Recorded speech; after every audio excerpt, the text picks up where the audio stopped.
kulanti wacan daawadayaal halkaad naga daawanaysaan waa channelkeena Anisa Daacad waxaa halkan idinkugu soo gudbin doonaa xogihii u dambeeyay kulan xasaasi ah oo hoyga magaalada caasimadda Muqdisho uu ka degan yahay madaxweynihii hore Soomaaliya Maxamed Cabdullaahi Farmaajo uu kula qaatay madaxweynaha Puntland Siciid Cabdullaahi Deni kulankan oo ahaa mid aad xasaasi ah ay uga hadleen qodobo dhowr ah hadaba maxay diiradda ku saarayeen labadan mas'uul shirkooda hadal heen badan ka dhalatay iyo muuqaalkan kugu soo gudbin doona waxa sidoo kale muuqaalkan inta daawanayso ku soo gudbin doona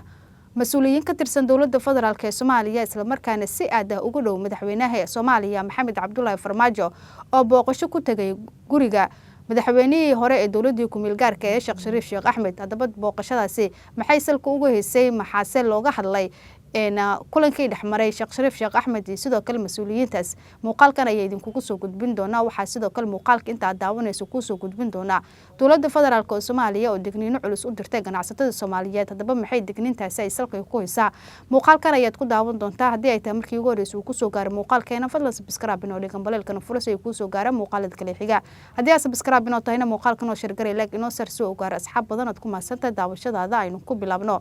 magaalada caasimadda Muqdisho waxa kulamo gooni ah ku yeelanaya golaha mustaqbalka Soomaaliyeed iyadoona maanta kulamadaas ay ku soo biireen mas'uuliyiin sarsare oo ka tirsan dawladda federaalka Soomaaliya gaar ahaan kuwa sida aad ugu dhow madaxweynaha jamhuuriyadda federaalka Soomaaliya Xasan Sheekh Maxamuud iyagoona maanta booqasho ku tagay guriga madaxweynihii hore Soomaaliya Sheekh Shariif Sheekh Axmed kulankoodii ayaa waxa ujeedkiisu ahaa mid salaan sidoo kale isxog wareysi maadaama Sheekh Shariif Sheekh Axmed uu ahaa hogaamiyaha golaha mustaqbalka Soomaaliyeed isla markaana shirkii ay la yeesheen madaxweynaha jamhuuriyadda federaalka Soomaaliya Xasan Sheekh Maxamuud uu ku soo dhamaaday natiijo la'aan iyagoona kulankan lagu soo koobay inuu ahaa mid is-afgarad ah balse saxaafadda ay ka ahayd dibadjoog kulanka ayaan ahaa mid albaabada ay u xiran yihiin markana waxaan soo qabanaynaa golaha wasiirada markana dawladda federaalka Soomaaliya ayaa digniino culus u dirtay ganacsatada Soomaaliyeed Maxamed Cabdullaahi Farmaajo qodobkiisa waan u soo laaban doonaa qaar ka mid ah golaha wasiirada xukuumadda federaalka Soomaaliya ayaa maanta shir jaraa'id waxay ku qabteen wasaaradda warfaafinta xukuumadda federaalka Soomaaliya iyagoona shirka inta badan diiradda lagu saarayay xaaladda guud ee dalka iyo la dagaalanka ee al-shabaab waxaana shirkaas jaraa'id digniino culus loogu diray ganacsatada Soomaaliyeed wasiirka ganacsiga iyo warshadaha ee xukuumadda federaalka Soomaaliya oo shirka jaraa'id ka hadlay ayaa ugu digay ganacsatada wuxuuna ugu baaqay inay iska ilaaliyaan la macaamilka al-shabaab isla markaana ay ka digdoonaadaan lacagta ee sakawaajka ay ugu yeeraan al-shabaab oo ay siinayaan waxaana dawladda federaalka Soomaaliya gaar ahaan wasiirada maanta shirka jaraa'id qabtay ay ugu baaqeen ganacsatada in ay lacagtaas marnaba aysan dhiibi karin qofkii ganacsigiisa lagu arko in uu shabaab uu gacan saar u leeyahay isla markaana la macaamilayo ay talaabo sharci waafaqsan ay ka qaadi doonaan hal mar waxaan isla daawan doonaa qaar ka mid ah golaha wasiirada oo fariin culus u diraya ee ganacsatada Soomaaliyeed waxaan rabaa in laamaha amniga furo haddii ahaan lahayn booliska Soomaaliyeed iyo haddii ahaan lahayn nabad sugidda Soomaaliyeed iyo haddii ahaan lahayn ciidamada qalabka sida ee kale in dhammaan shakhsiga ay ku arkaan ama isku dayo inuu ka dhaga adeegto ama dhagaha fur ka gashado oo wali nimankii laga adkaaday ee sii dabartareeyay ee dalka muxuu ahaa ka sii dhamaanayo inuu ku nooleeyo ayagoo sii dhimanayo shilkiisa inuu ku nooleeyo dabco waxay xaq u leeyihiin ama aan ku amraynaa inay talaabo sharci ka qaadaan insha Allah ta'ala lama amniga amrkaas waa qabaan mar hadii la yiraahdo zakadu waxay leedahay dariiq lagu qaado oo diinta islaamka ay ogoshahay oo nimanka qawaarijta waxay wadaan ay baatahay oo ay zaka ahayn oo wasaaradda muxuu ahaa diintii oo qofta ay ka hadashay oo wasaaradda ganacsiga ay ka hadashay uga digtay wasaaradda amniga ilaamaheeda waxaan amar ku siinaynaa dadka isku dayahay wali inay si hoose ay kula xiriiraan nimankaas qawaarijta ah ee u geeyaan goobahoodii ama telefoon u siiyaan waa la heli doonaa markii la helo in talaabo sharci ah laga qaadi doono lama amnigan waxay ku qasban yihiin ama ku amran yihiin inay soo qabtaan intaas waa inta amarka ahayd haddaan u soo noqdo nimanka qawaarijta ah guud ahaan anagu target bay noo yihiin haddaan nahay Soomaaliya haddaan nahay lama muxuu ahaa haddaan nahay amniga khawaarijto dhan waxay noo yihiin target bay noo yihiin gaar ahaan saad la socotaan bilihii ugu dambeeyay targetka guud ee la target gareysanayo marka laga reebo kuwa khawaarijta ah ee qaabilsan sakawaadka ama dhaqaalaha ururiyo target goonay noo ahaayeen usbuucyada ugu dambeeyay ama bilihii ugu dambeeyay nimanka la yiraahdo Cabdullaahi Wadaad ninka la yiraahdo oo kamid aha maxaa la yiraahdaa nimanka ugu qaabilsan dhaqaalaha nimankan argixisada ah Maxamed Dhubat Xidig la yiraahdo وإسانا كمد أها سراكيش هو وين قابل سندقالها ساسل لك محمد سهل إيد للي هذا وأسونا جبال الحين لو بيقصد مقلسين ترقد بنويين محي ترقد نويين وكوا مرن هبابنا هي ومدة الصومالية التلفونات صدرها هي أيجي كوا كهوسية وعقد يقولونها هي بنتو الشجع هي وحارب أنا وبشارية ولا خارجي مكاس ولا ترقد قري ولا خارجي وحارب أنا وبشارية ومدة الصومالية إن شاء الله نمك قبل كودي بعدعي وحي الشجع هنا وبن ويسيد مرهيان جيت كهدوق قلله وحدد مثلا وكوا حسبوا شيء قلله هيو هدي بيلوش وحلقة إنه صاعفته شيلك دي بسنة أما الدولار دي بسنة oo xaq darrada ay ku qaadan hayaan cabsida ay ku qaadan hayaan muxuu aad ku bixinaysaan ayaguna ay ku qaadan hayaan wuxuu nolol u noqon hayaa nimanka iyaga ummadda Soomaaliyeed waxaan leeyahay shilinkiina ha ku cadaab tagina shilinkiina maxaa la yiraahdaa ha ku soo nooleynina nimanka iyaga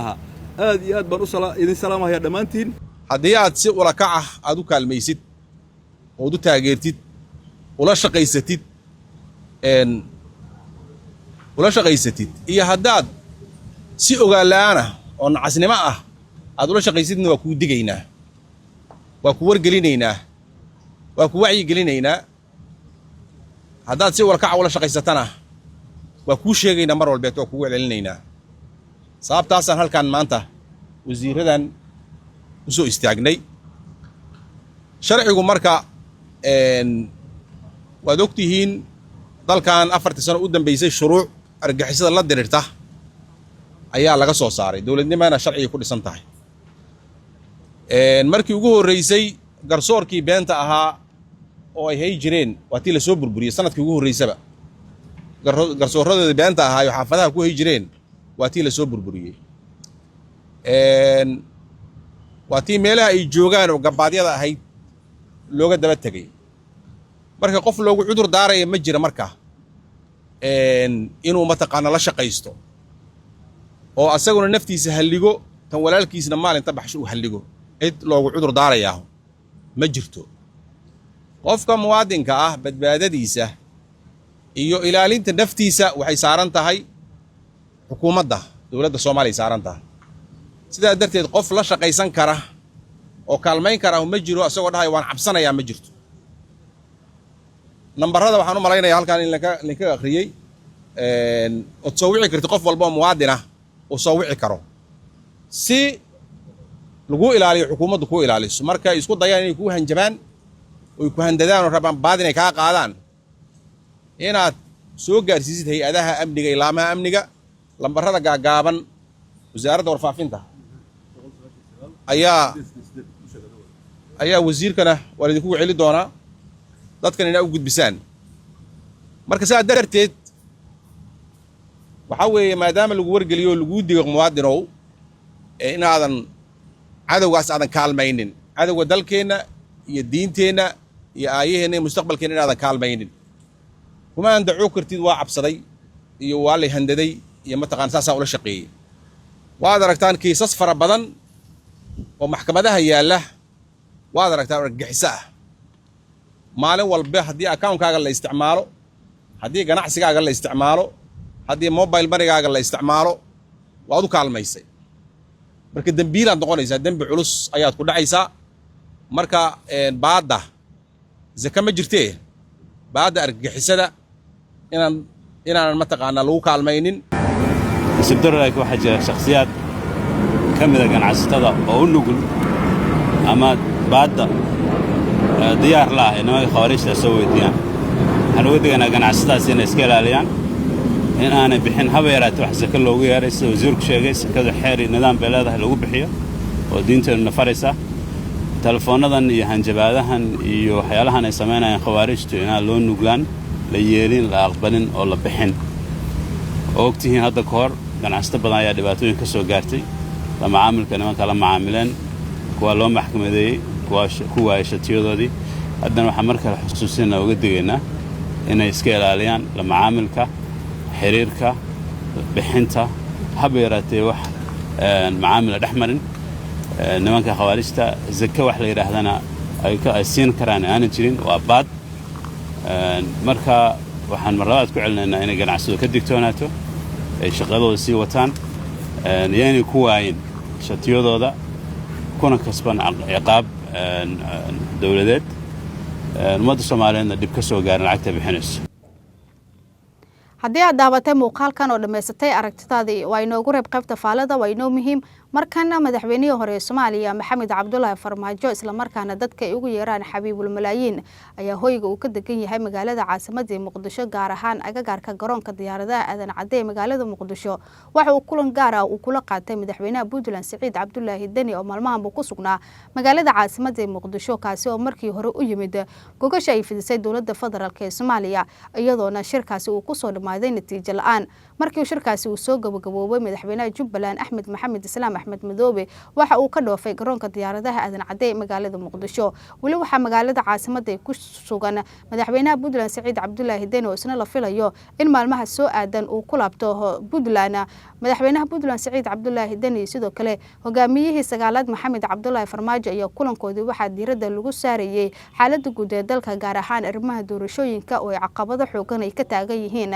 iyadoona golaha mustaqbalka Soomaaliyeed sidoo kale madaxweynaha Jamhuuriyadda Federaalka Soomaaliya Xasan Sheekh Maxamuud isla markaana uu qayb ka yahay hogaamiyihii sagaalaad Maxamed Cabdullaahi Farmaajo uu khilaafkooda ugu adag uu ka taagan yahay arrimaha doorashooyinka mucaaradka sidoo kale hogaamiyaha sagaalaad Maxamed Cabdullaahi Farmaajo ayaa raba in dalka ay ka dhacdo doorashadii dadbaneed halka madaxweynaha Jamhuuriyadda Federaalka Soomaaliya Xasan Sheekh Maxamuudna uu doonayo in dalka ay ka dhacdo doorasho qof iyo cad ah Xasan Sheekh